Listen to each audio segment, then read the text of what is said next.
の美声大法華経は次の四十からで聞けます。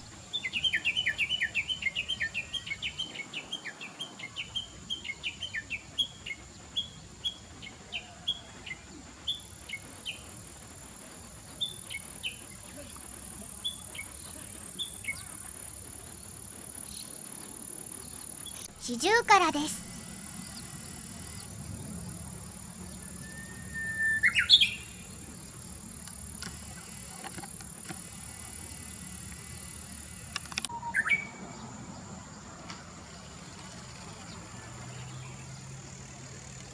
奇跡霊おばねフリフリがかわいいですね。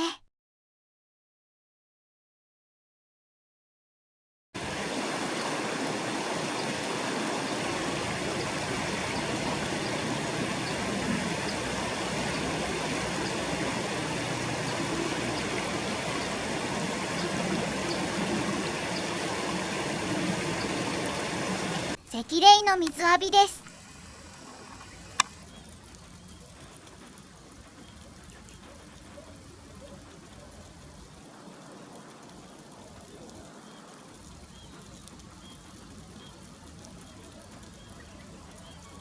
イカルチドリです。河原と同化してますね。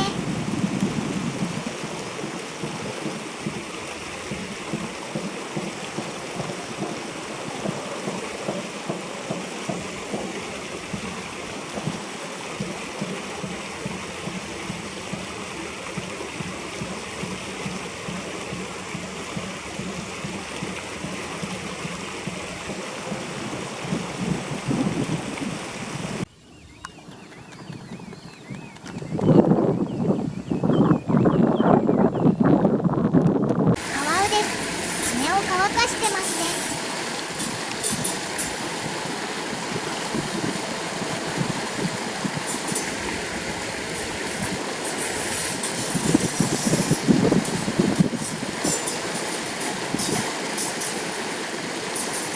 スズメです。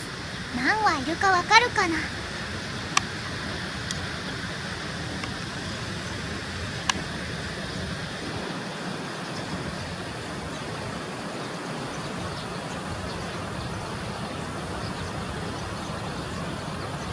カルガモのレース、各鳥一斉にスタート。早くない？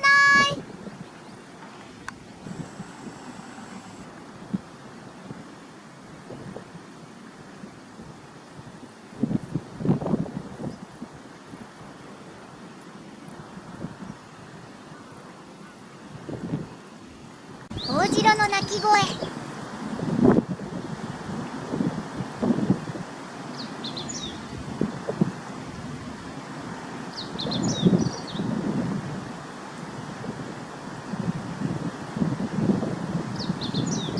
ホオジロの幼鳥です。